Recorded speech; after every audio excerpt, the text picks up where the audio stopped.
Hey, my name's Jeff Howard. You might know me as a writer from series like The Haunting of Hill House or Midnight Mass, or from movies like Oculus and Ouija Origin of Evil.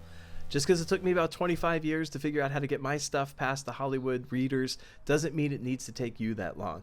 Here's 3 tips on how your screenplay can beat the Hollywood readers. Every up-and-coming screenwriter knows that the first gatekeepers you gotta get past are the readers. They're underpaid, overworked, they're just minions of a system. They've read it all, they've seen it all, they have panned it all in their feedback. How do you win against these readers? Here's 3 ways. First, each paragraph of your descriptives should have only one thought or moment or bit per paragraph. Readers skim. You do it, I do it, everybody does it. If you got a paragraph with multiple actions or bits inside of it, the skimmers are never going to make it past that first one, and you're taking a huge risk that they're going to miss some pieces of your story that could be important.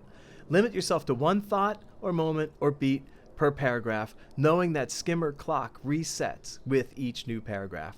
Second, include emotions in your descriptives. Some people tell me, I'm being told I'm directing the film if I do this. You're not. You're letting the reader know how the character feels, and you're programming the reader how to feel about what you're doing.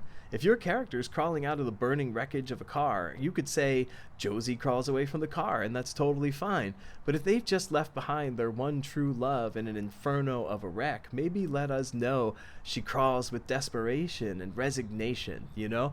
I mean, the guy is dead back there, right? Third, technical terms like camera, pan, tilt, all the others. There is no hard and fast rule in screenwriting that says anything about them. But for me, I leave them out. Why? Because I want my reader to be lost in the world of my story. I want them to forget that it's a blueprint for a bigger piece of incomplete art. A producer who reads too many camera angles over on and they're going to remember, hey, I'm going to need an extra crane that day. I'm going to need 50 more people. I'm going to need 10 more Teamsters. I need 3 more hours. That's not what you want them thinking while you're reading their script. You want them to get lost in your story, and you want them to stay there. Please follow me on Twitter and get my latest calendar on screenwriting courses and consultations. Link is in the video description down below. And please check out our community page for announcements and video drops, or even just come by and say hi. I'd like to read all of them. Thank you for your time today, and really, good luck to all of us.